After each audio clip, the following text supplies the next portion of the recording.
pinakamay init na balita ngayong araw ng linggo. Truck na may kargang sabong panlaba, nawalan umano ng preno at dumausdos pababa. Shear line, nagpabaha sa iba't ibang bahagi ng Bicol Region. Ay, naanod na ang isang bahay. May bahay na inanod at dikeng nawasak. Rekomendasyon sa nag-leak na draft report ng Senate Blue Ribbon Committee, nakasuhan sina Senador Joel Villanueva at Jinggoy Estrada kaugnay sa flood control scandal, di na mababago ayon kay Senador Ping Lacson. Mga Aita, nalagpas 100 taong gulang na, inireklamo ang hindi pa natatanggap na centenarian cash gift mula sa gobyerno. DSWD gustong bawiin sa National Commission for Senior Citizens ang pagpapatakbo sa programa. Kami ang pinasasagot, pero hindi naman kami ang may responsibilidad kasi ayaw ibigay sa akin. At sa sawa ng mag-dating app, paano nga ba makakahanap ng love life sa pamamagitan ng organic encounter?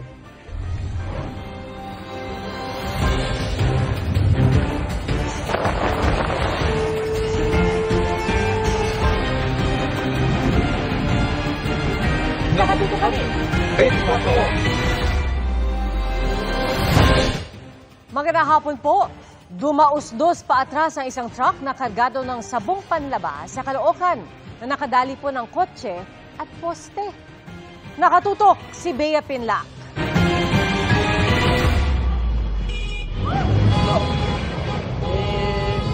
Aakalain naka-reverse lang ang video na yan ng isang truck sa isang bahagi ng Camarin Road sa Vicas sa Barangay 173 North Caloocan kagabi. Pero ang truck na may kargang kahon-kahon ng sabong panlaba, dumadaos-dos pala talaga paatras. Bumangga ang truck sa kotseng nasa likod nito. Tuloy-tuloy pa itong umatras hanggang sa tumama sa gutter. Sa lakas ng impact, ang truck tumagilid. Arangkada na po, padiretso, tsaka buwelo. Tapos yung kotse, bigla na lang sumulpot, napapreno. Pagbitaw ko ng preno, umatras na siya. Hindi na umagat yung preno niya. Tsaka yung handbrake, hindi na kinaya eh. Ang driver ng kotseng nadamay sa pag-atras ng truck, napaatras na rin para makaiwas disgrasya. Nung nakita ko umaatras na ng konti, bumusina ako. Tapos nung kita ko medyo mahaba-haba na yung atras niya, umatras na rin ako. Kaso inabot niya na ako eh. Walang nasugatan sa insidente. Mahigit 2 oras nakahambalang sa daan ang tumagilid na truck. Bago ito nayalis sa daan, nilipat na rin ang mga karga nitong kahon-kahon ng sabong panlaba. Nagdulot po ito ng matinding traffic, kaya dali po kami nagpatawag po ng mga magki-clearing operation po doon. Inaalam pa ng mga otoridad ang halaga ng pinsala at ang lawak ng pananagutan ng truck driver. Kung titignan po natin, may lapses po yung driver po dito. Unang-una po, dapat po alam niyang paahon po. Dapat po nag-maintain siya ng acceleration or ng tamang pagtansya po doon sa traffic. Posible siyang maharap sa reklamong reckless imprudence resulting in multiple damage to property. Para sa GMA Integrated News, Bea Pinlac, nakatutok 24 oras. Hindi na po mababago ang rekomendasyon sa nag-leak na Senate Blue Ribbon Committee draft report na kasuhan sina Senador Joel Villanueva at Jinggoy Estrada kaugnay sa flood control scandal. Ayon po yan kay Committee Chair Senator Panfilo Lacson. Tatalakayin bukas ng majority senators ang draft report na kailan po makakuha ng 11 pirma bago ma-sponsor sa plenaryo. Nakatutok si Mav Gonzalez. Magpupulong muli ang majority senators bukas para linawin ang mga agam-agam sa draft report ng Senate Blue Ribbon Committee ukol sa flood control anomalies. I hope so. Sana ma-resolve na namin yung lahat ng kanilang mga concerns, ma-address, pagkatapos ma-conclude na namin kung makakagather ba ng 11 o hindi. Para na sa ganon, we can move on.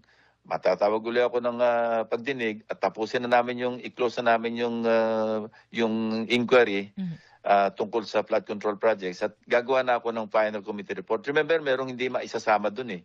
Kasi hindi nasaklaw yung pang-7 hearing eh. Mababago pa po yung version na lumabas. Ano ho? Kasi may nag-leak na po eh. Pero hindi doon sa sustansya. No? Yung ang napag-usapan namin, at least nung Miyerkules, yung paggamit ng appropriate language doon sa mga ibang paragraphs na napansin nila na pwede pa i-improve. Sa nag-leak na draft report, inirekomenda ng komite ang pagsasampa ng reklamo laban sa ilang senador, kongresista at iba pang opisyal ng gobyerno. Sabi ni Blue Ribbon Committee Chairman Senador Ping Lacson, hindi na mababago ang rekomendasyong kasuhan sina Senador Joel Villanueva at Jinggoy Estrada na tumanggap umano ng kickbacks mula sa flood control projects. Hindi, kasi napaka-awkward. Kasi yung kay Senator Villanueva nga, di ba ang sabi ng DOJ, submitted for resolution. At least ang narinig ko, 3 out of 6 cases na isinampalaban sa kanya ng NBI, na ang iba naman doon o karamihan ng mga ebidensya nanggaling din sa pagdinig ng Blue Ribbon. So kapag iniba namin yon at hindi namin narekomenda for the filing of appropriate charges through a preliminary investigation, parang napaka-awkward naman dahil nangyayari na nga Nasa ibang kategorya naman aniya ang iba pang kasalukuyan at mga dating senador na nabanggit sa mga pagdinig ng komite. While nabanggit yung pangalan nila, walang kalaman-laman, kundi yung pagkabanggit lang ng pangalan na di umano, nagbigay yung si Yusek Bernardo sa dating staff ni Senator Binay, nagbigay dun sa dating staff ni Senator Grace Poe. Ganon din yung kay Senator Villar Nasabi lang na nagdala ng pera sa ganon, pero wala yung pinagbabasihang ibang ebidensya. Kaya actually wala nga kami masabing recommendation doon except na binanggit yung kanilang mga pangalan. Inirekomenda rin aniyang kasuhan si dating House Speaker Martin Romualdez. Hindi po siya off the hook pa. Hindi, malayo. Kasama siya doon sa, I think, sa second category. Parang magka-lump sila ni dating Senate President Escudero. While nabanggit yung mga pangalan nila, walang direktamente na tinanggap nila yung pera. Sa ngayon, walang nakikita ang Blue Ribbon na aabot kay Pangulong Bongbong Marcos ang flood control kickbacks. Wala kayong makita kasi ang presidente nag-a-approve talaga ng GAA pag napunta sa kanya. Saka hindi naman siya yung nag-prepare ng General Appropriations Bill. Anyway, sabi ko, work in progress. I-review namin ulit, pag-uusapan namin sa Lunes kung ano yung nararapat na pagtrato, kung ano man yung possible culpability ni Pangulong Bongbong. Sabi ni Lacson, na-highlight sa nag-leak na report ang mga reklamo, pero ang importante aniya na laman ng report ay ang proposed legislations. Kailangan makakuha ng 11 pirma ang committee report ng Blue Ribbon bago ito maisponsoran sa plenaryo. Para sa GMA Integrated News, Mav Gonzalez, nakatutok, 24 oras. Inimbitahan ni PCG spokesperson for the West Philippine Sea, Commodore J. Tariela, si Senator Rodante Marcoleta na sumama sa Maritime Domain Awareness Flight. Kasunod po yan ang kontrobersyal na pahayag ng senador tungkol sa Kalayaan Island Group. Nakatutok si Darlene Cay. Habang nagsasagawa ng bilateral air patrol at live drop exercises ang mga Air Force ng Pilipinas at Amerika nitong nakaraang linggo, tuloy-tuloy raw na nagpatrolya ang China sa dagat at himpapawid ng West Philippine Sea ayon sa China Southern Theater Command. Tinawag ng China na tangkang pang-udyok ng gulo ang anilay pagsali ng Pilipinas sa mga bansa sa labas ng rehiyon para sa bilateral air patrol. Pagpapahina raw ito sa kapayapaan sa rehiyon. Sinusubukan pa namin kunan ng pahayag ang Department of National Defense. Nito lang Biyernes, tinadtad ng Chinese warship ng radio challenge ang eroplano ng BFAR o Bureau of Fisheries and Aquatic Resources habang nagsasagawa ng Maritime Domain Awareness Flight. Tinawag itong blatant harassment ni Philippine Coast Guard spokesperson for West Philippine Sea, Commodore J. Tariela. Ang Maritime Domain Awareness ay ang regular na pagpapatrolya ng mga otoridad sa mga teritoryo ng Pilipinas kabilang ang West Philippine Sea. Iniimbitahan dyan ni Tariela si Senator Rodante Marcoleta, kasunod ng kontrobersyal na pahayag ng senador sa pagdinig ng Commission on Appointments noong Miyerkules na tila pagsusulong na ipamigay ang Kalayaan Island Group sa West Philippine Sea dahil wala ito sa EEZ o Economic Zone ng Pilipinas. Si Tariela na raw ang bahalang mag-ayos at sasamahan niya pa raw si Marcoleta. Dagdag pa ni Tariela, sigurado siyang malugod na tatanggapin ng mga taga-Pag-asa Island si Marcoleta. Sinisika pa ng GMA Integrated News na hinga ng pahayag si Marcoleta pero wala pa siyang tugon sa ngayon. Nauna nang sinabi ni Marcoleta na wala siyang sinabing ipamigay ang Kalayaan Island Group. Anya, pilit pinaikli ang konteksto ng kanyang sinabi. Sabi ni Professor Paulo Emanuel Tamase ng UP College of Law, dapat maingat ang mga opisyal ng gobyerno sa mga binibitawang salita. May mga pahayag daw kasing posibleng makita na pagtatraidor sa interes ng bansa.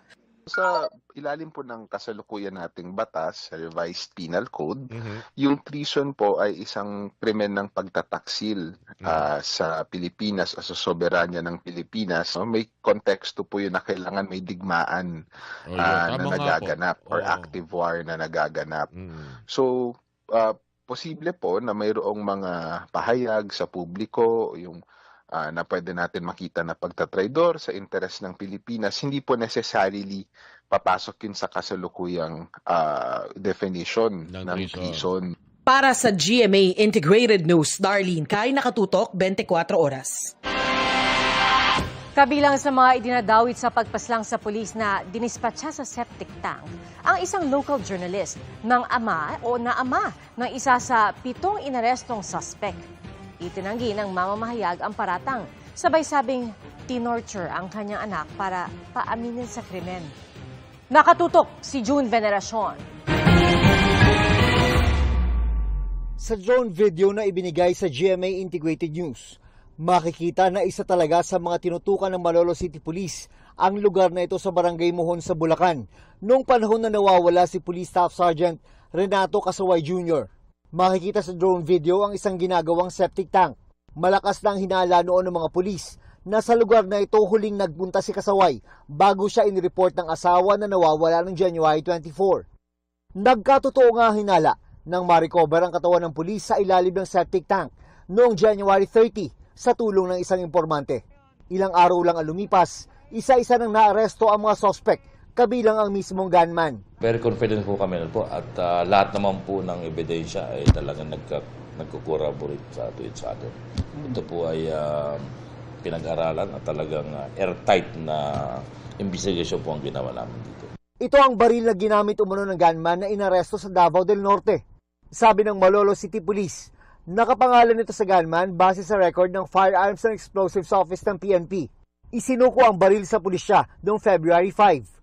At nang ikumpara sa basyo ng bala na nakuha sa crime scene. Yung baril mismo ay nagmamatch dun sa basyo ng 9mm na nakuha sa crime scene.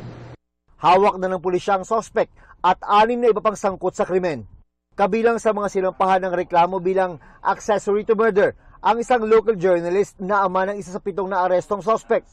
Sa extrajudicial confession ng isa sa mga suspect, nagsabi raw ang anak nito sa kanya tungkol sa krimen. Pero hindi man lang daw ito nag-report sa mga otoridad.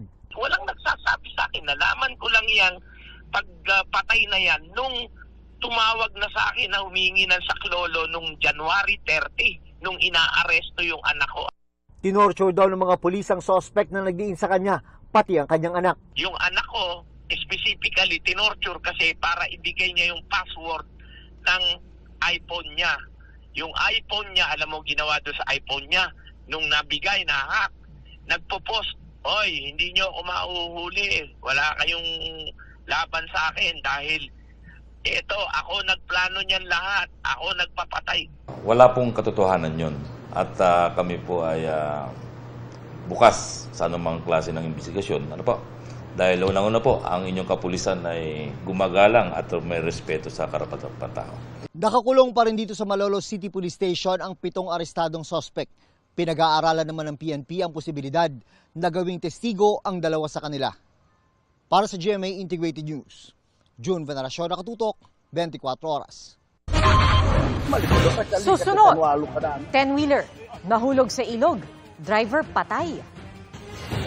January 26, 4 na centenarian na Aita, hindi raw natanggap ang 100,000 pisong cash grant mula sa gobyerno. At ang paghahanap sa The One, posible nga bang nasa organic encounter? Tutukan yan dito sa 24 Oras Weekend.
Sa bawat proyekto ng pamahalaan, bawat pisong inilaan nararapat lamang bantayan. Saan nagsisimula ang korupsyon? Sa mga flood control projects. Mula sa flood control projects hanggang sa mga pagdinig, nangunguna ang GMA Integrated News. Masinsinan ang pagsusuri, nagbabantay, naninindigan.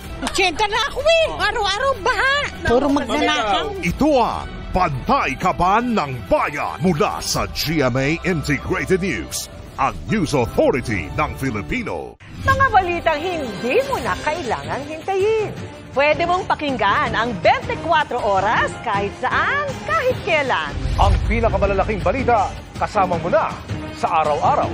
24 oras podcast.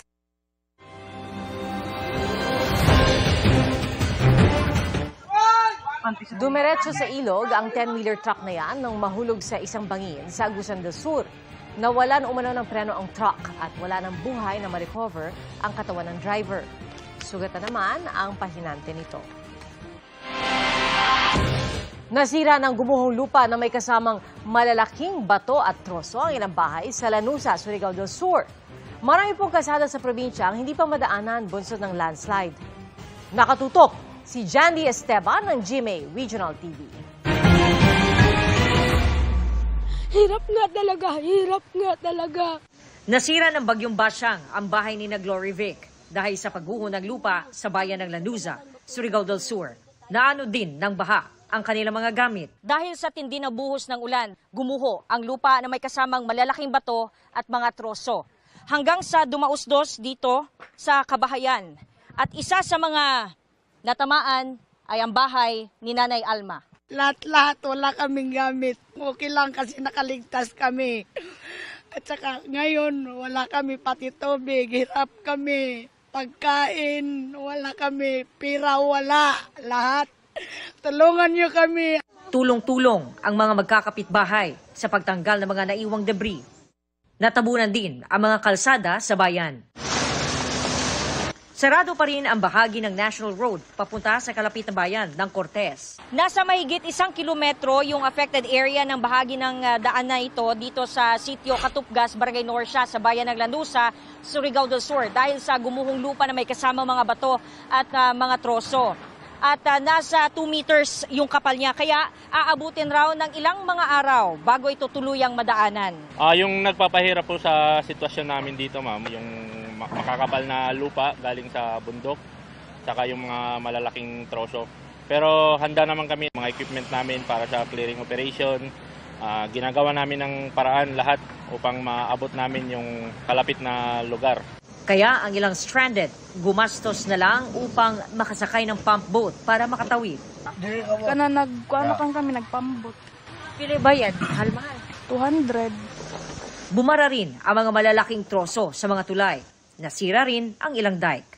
Para sa GMA Regional TV at GMA Integrated News, Jandy Esteban. Nakatutok, 24 oras. Patay ang isang lalaki nang masagasaan ng bus nang tangkaing tumakas sa gitna ng pag-aresto sa kanya. Nakatutok si Von Aquino. Pasado alas 5 ng madaling araw nang masagasaan ng lalaking ito sa Domestic Road, Pasay City. Pero ang lalaki hindi lang pala basta pedestrian. Ayon sa PNP Highway Patrol Group, nagsasagawa sila ng anti-criminality at anti-carnapping operation sa lugar, bunsod ng natanggap na intelligence report tungkol sa isang wanted na individual na naglalagi roon. Sinita nila ang lalaki dahil sa improvised plate ng kanyang sasakyan.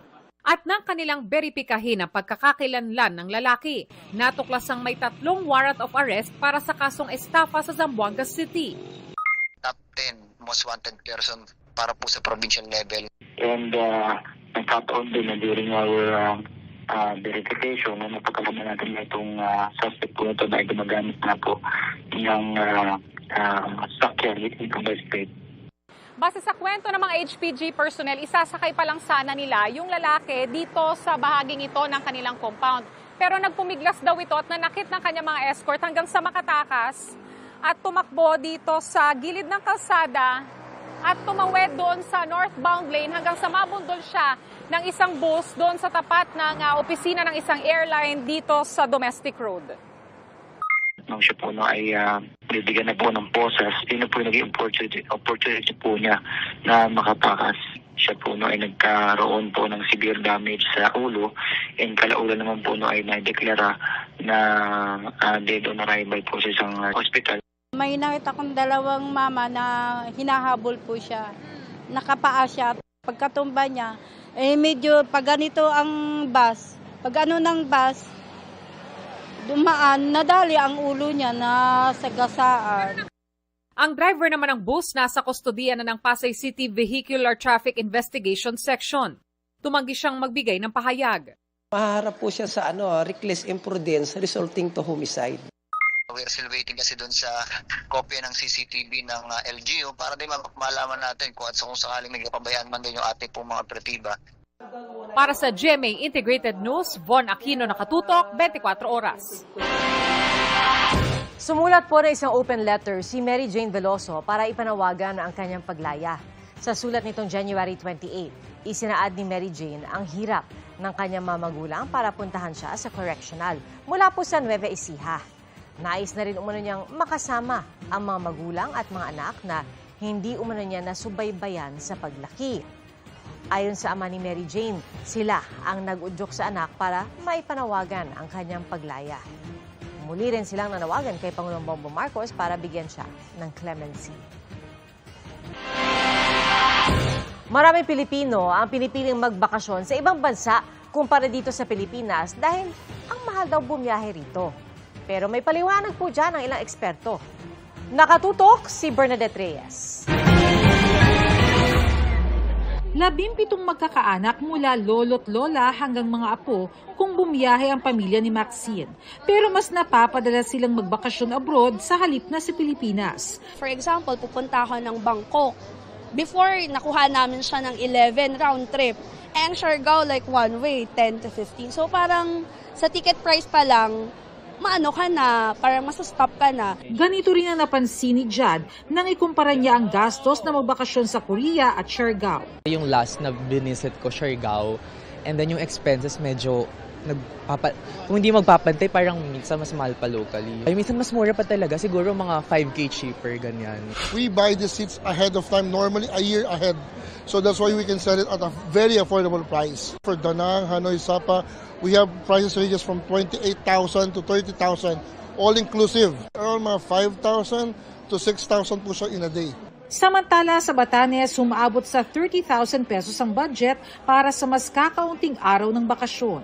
Ayon sa PTAA, samahan ng mga travel agencies sa Pilipinas, may mga destinasyon sa Pilipinas na mas abot kayang magbakasyon. Pero may maaari pa rin daw gawin para mas mapababa pa ang presyo. If you will compare that to Basco or mga destination na talagang mahal because may infrastructure challenges tayo dyan. If you go to Boracay, to Cebu, Bohol, Iloilo, Bacolod, Ilocos, ito yung mga destination sa Pilipinas na may capacity sa malaking aircraft. So, ang mangyayari doon is mas mababa yung presyo ng pamasahe noon. Nauna nang sinabi ni DOT Secretary Cristina Frasco, ang solusyon ay dapat pangmatagalan. The solution always seems to be a long-term one. We either reclaim, we either extend the runway, or have to construct facilities that will address this problem not now but in the years to come. Para sa GMA Integrated News, Bernadette Reyes, nakatutok 24 oras. Aba nga, bagong silang na sanggol, natagpo ang patay sa isang ilog sa Bulacan. At sa panahon ngayon, paano nga ba makakahanap ng organic encounter? Walang patid ang pagtutok sa 24 Oras Weekend.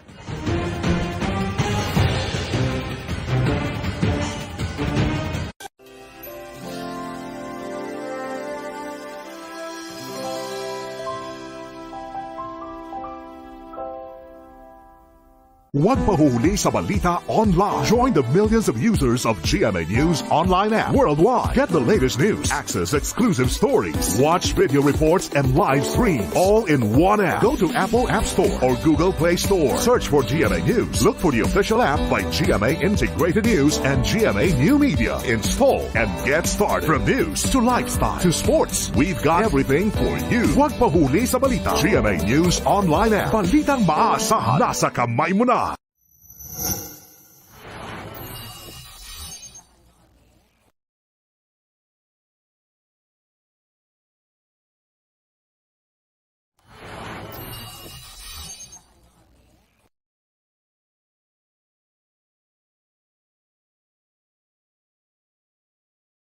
Ang pinaka-memorable na coverage para sa akin siguro, yung pagputok ng Bulkang Taal.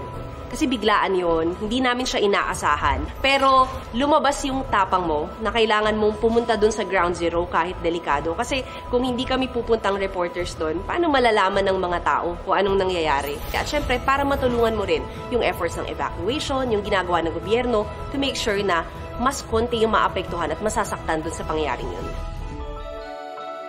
GMA Integrated News, ang news authority ng Filipino. Ayun, ang kulit niya. Puro si chat. Ayan, nagchat-chat yung profile niya. Nakalock po ba? Hindi naman, kaya lang iba-iba yung mga ano.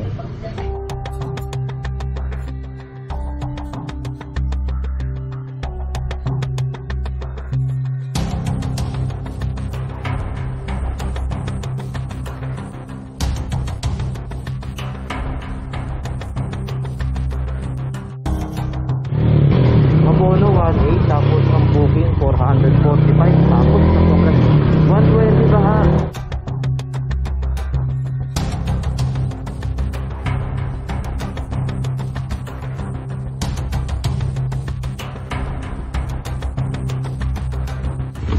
Ang kulit niya, sir, nagmamadali siya. Lalaki? Oo, chat ng chat. Saan ka na? Saan ka na? Ano yung kamag-anak? Hindi ko.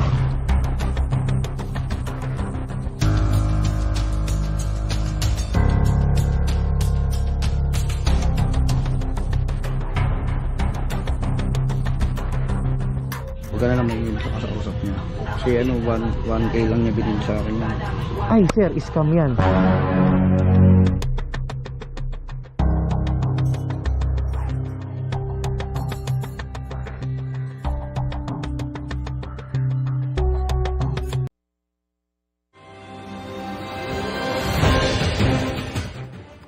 Natagpo ang palutang-lutang sa ilog ang bangkay ng isang bagong silang na sanggol sa Malolos, Bulacan. Isang residente ang nakakita sa sanggol na lumulutang kasama ng mga basura. Ayon sa kapitan ng barangay, may umbilical cord pa noon ang sanggol. At sa pagtataya ng otoridad, maaring 3 araw ng patay ang sanggol. Inilibing po ang sanggol sa pampublikong sementeryo at iniimbisigan na kung sino ang mamagulang at kung sino ang nagtapon ng sanggol. Umapaw ang mga ilog at nalubog sa baha ang maraming lugar sa Bicol Region dahil sa walang tigil na ulang dala ng shear line. Nakatutok si Darlene Kai. Baha na po. Ay, inaanod na ang isang bahay. Walang bagyo pero halos umapaw na ang ilog na yan sa Labo, Camarines Norte dahil sa walang tigil na ulan. Sa lakas ng ragasa ng tubig, inanod ang isang bahay. May tao pa, may tao. May tao? Naroon, 2 tao. Hindi nga, may tao. Pero ang mga inakalang tao sa loob, mga naiwang gamit pala. Sa isa pang video, makikita kung gaano kataas ang tubig sa Labo River. Sobrang taas na naman po ng tubig. Nangamba naman ang mga residente sa bayan ng Basud dahil sa taas ng tubig sa Basud River.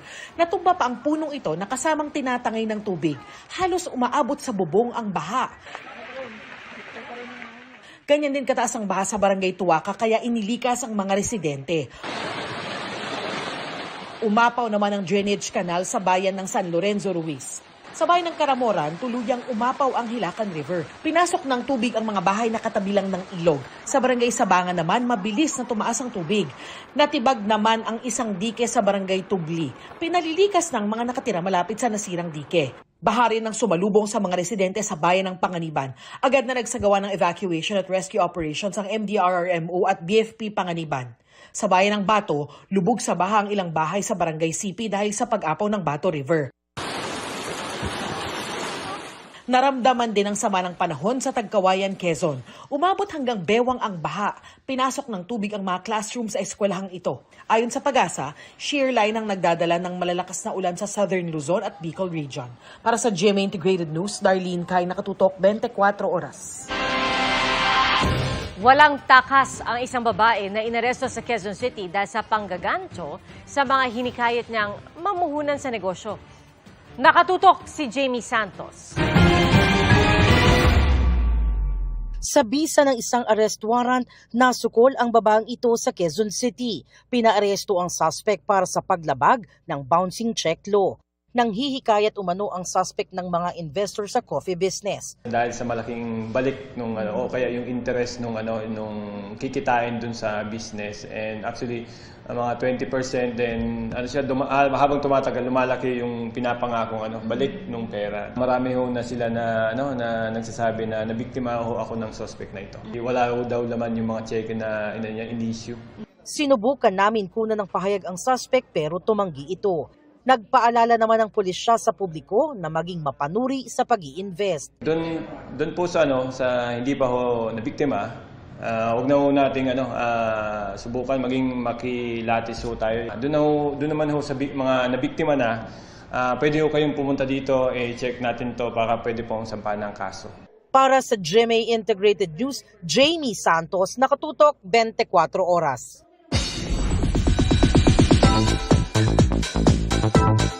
Never Say Die rin ang mantra ni Never Say Die star David Licauco sa nakatakda niyang paglaban sa isang fitness competition soon. Narito ang aking chika. Parang it's you against yourself eh. Hindi lang daw physical strength ni David Licauco ang masusubok sa kanyang paglaban sa isang global indoor fitness competition sa Taiwan this coming March. Kasama na rin dito ang willpower at mind conditioning. Malaking tulong nga rin na nakakasama niya sa training ang kanyang friends na sina Derek Monasterio at Vince Maristella. Bukod sa pagbubuhat, pagtakbo at climbing, may mga portion ng indoor race ang ikinakakaba ni David. Pinaka-last kasi na gagawin is like 100 wall balls. So like parang 6 kilograms or 9 kilograms. Itatapon mo siya ng mataas. And dahil mo nang ginawa. But yeah, I've been preparing. Let's see what happens. Ang active training ni David, ginagawa niya habang busy rin sa Never Say Die, na mas kaabang-abang daw ngayong linggo. Bukod sa pagpasok ng mga karakter na kanilang makakalaban, mabubuo na ang team-up ng characters nina David, Jillian Ward, Kim Ji-soo at Rahil Birya para sugpuin ang kasamaan. Lalabas na ba yung action yung dalawa ni Jillian? I think so, yeah. And syempre magkakaroon din ng mga pakilig-pakilig doon, diba? So, and yung friendship namin, apat ni Rahil, Jisoo, me, and Jillian. So, thankful naman ang pambansang Ginoo dahil hanggang ngayon ay nakakasama niya ang fans ng Barda, ang love team nila ni Barbie Forteza. Kahapon, nagkaroon sila ng fan meet. Alam naman natin na wala kaming show ni Barbie, but they are still here, as you can see, like supporting and really excited to see me. Hopefully Barbie also gets to see them kasi sila naman talaga yung sumuporta sa amin from the very beginning.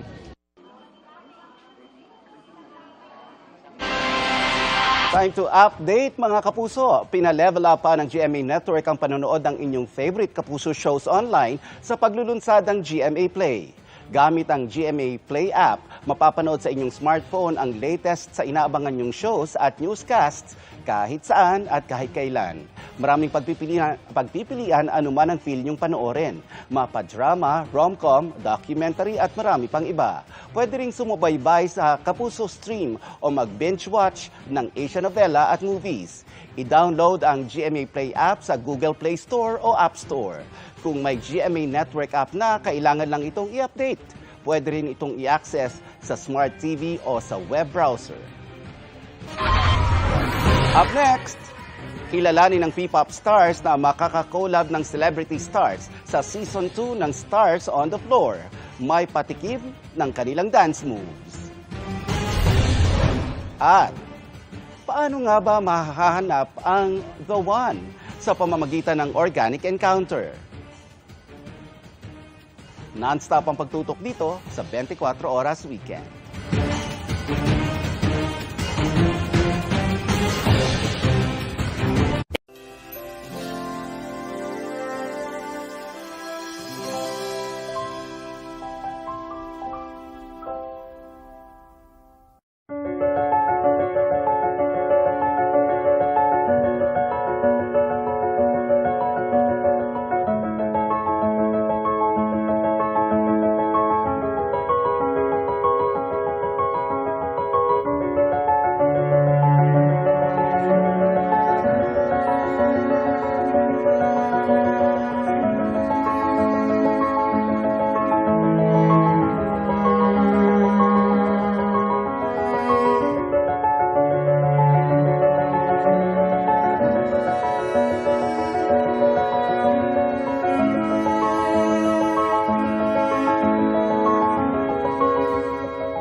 Ang real-time na balita, mapapanood rin sa GMA Integrated News live stream.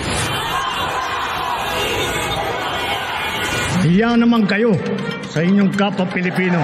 Para sa taong bayang gutom sa balita, bubusugin namin kayo sa bawat live stream. Kaya mag-subscribe at follow na sa aming YouTube channel at Facebook page. Dahil ang bawat Pilipino may karapatan sa napapanahong balita. Nagbabalita ka ng tama, walang halong personal biases para hindi naloloko ang taong bayan, hindi na ililiko ang kanilang opinion at paniniwala. GMA Integrated News, ang News Authority ng Filipino.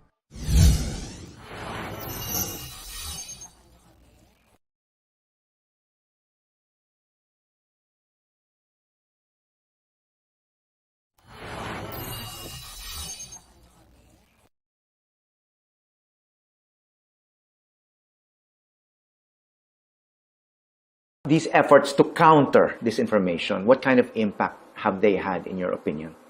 I think its greatest impact is to create that awareness. In the 2025 Digital News Report, which was finalized and completed by my colleague, Professor Yvonne Chua, it was found that 90% of Filipinos are now aware of disinformation, something that they were not aware of back in 2018. Something that for us is already an accomplishment because they already recognize the existence of disinformation. And because of that, they're also wary about the information.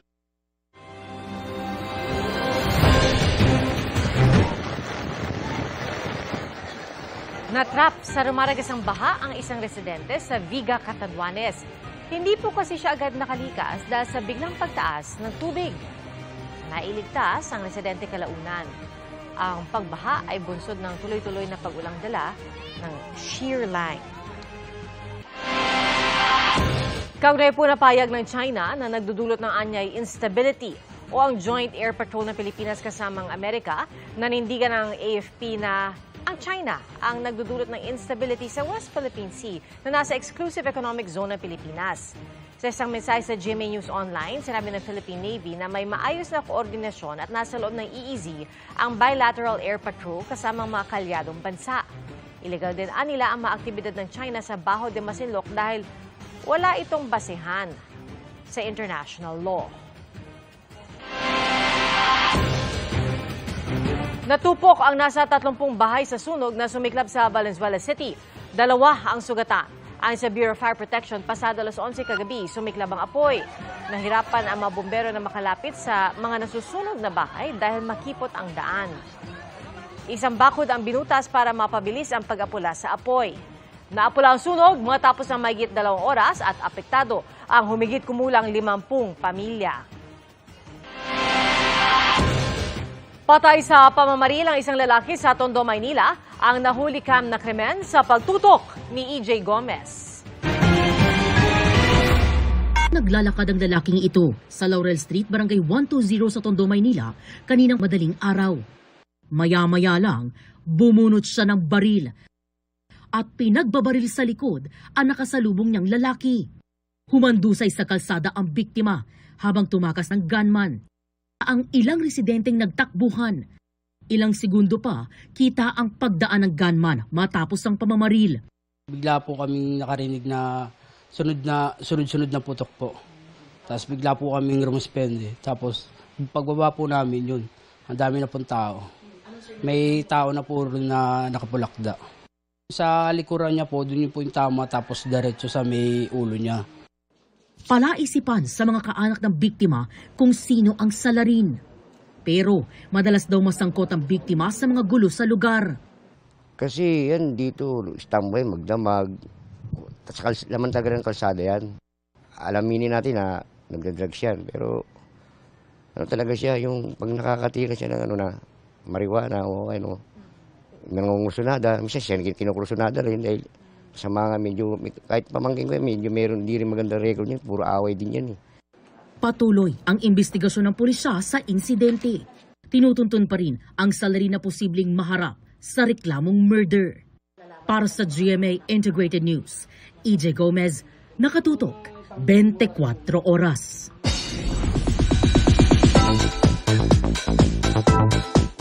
May patikim sa All Out Sunday stage ang P-pop stars na makikindak sa Season 2 ng sa Stars on the Floor. Makichika tayo kay Aubrey Carampel. Bago pa sumabak sa kolabanan sa Stars on the Floor Season 2, nagpakitang gilas na ng kanilang dance moves ang P-pop star sa All Out Sundays. Sinadya from P-pop group Alamat, Horizon member Jeremy, Denise of Calesta, Joker ng First One, at Kaya member Sofia. Nakaka-help na din po yung training for P-pop since kailangan din i-maintain yung strength ng katawan kasi intense talaga yung labanan dito.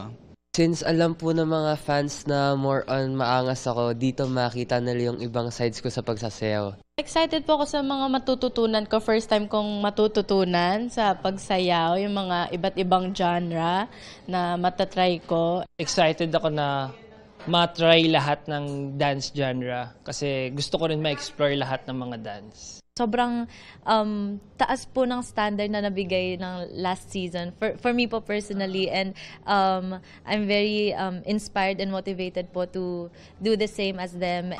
Kung sino-sino naman ang celebrity stars na makakasama ng P-pop stars sa dance floor, yan naman ang i-reveal very soon. Aubrey Carampel, updated sa showbiz happenings. And that's my chika this weekend. Ako po si Nelson Canlas. Tia?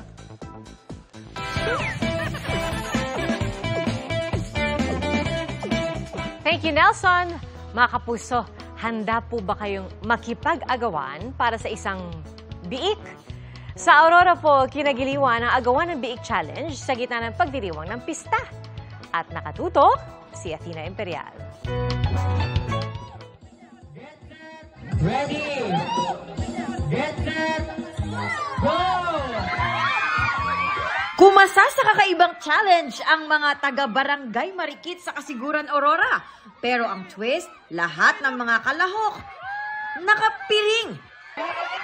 Kanya-kanya silang diskarte sa pagkapa at paghanap sa biik. May mga nagkakabungguan pa nga. At napagkamalang biik ang nahuling kapwa kalahok. 2 minuto lang ang time limit. Sige! Bugawin nyo! Bugawin! At kahit nga may mga coach sa audience, hirap pa rin. Ayon sa kapitan ng barangay, ginawa ang paligsahan para muling buhayin ang larong Pinoy. Sulit naman ang effort dahil ang iuuwing premyo, ang mismong biik.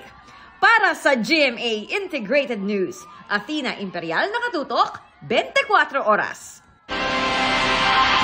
Sino nga ba ang sawa na sa paghahanap ng love life sa dating app? Sa panahon po ngayon na puro social media ang ginagamit, paano nga ba makakahanap ng genuine connection sa pamamagitan ng organic encounter? Alamin sa pagtutok ni Dano Tingkungko. Yung mga kumain ng grapes sa ilalim ng mesa nung New Year, nag-work naman ba? Para sa iba, hindi raw eh. Kaya ngayon, hoping ang marami para sa organic encounter o yung makakilala ng isang tao na hindi mo nakilala online o kinausap muna sa computer o cellphone. Naranasan niyo na ba yung organic encounter? Opo, yung sa relationship ko po ngayon. Parang ganun yung nangyari kasi nakita kami sa isang event and then medyo nagkatinginan kami and then ayun, doon na po nagsimula yung lahat. Magandang way po siya since another way po siya para magkaroon ng connection with other people aside from social media po. Sabi ng isang psychologist, ang social media na layong paglapitin tayo, naging dahilan para mag-crave ng unscripted, unfiltered, at unforced interaction. Ang tao hindi na spontaneous. Kasi mahilig tayong mag-edit. Mga organic encounter kasi unfiltered yan. Sa panahon daw ngayon ng technological advancement, you can simply filter so many things about who you are as a person. Kung pasok sa panlasa mo ang makahanap ng kaibigan o kaibigan sa pamamagitan ng organic encounter, saan ka naman magsisimula? First step dyan, lumabas ka ng bahay nyo. Pero hindi porket nasa labas ka na at nakikisalamuha sa iba, automatic nang may organic connection. Para sa GMA Integrated News, Dano Tingkong ko nakatutok 24 oras. At yun po ang mga balita ngayong araw ng linggo para po sa mas malaking misyon at sa mas malawak na paglilingkod sa bayan. Ako po si Pia Arcangel. Mula po sa GMA Integrated News, ang News Authority ng Filipino. Nakatutok kami 24 oras.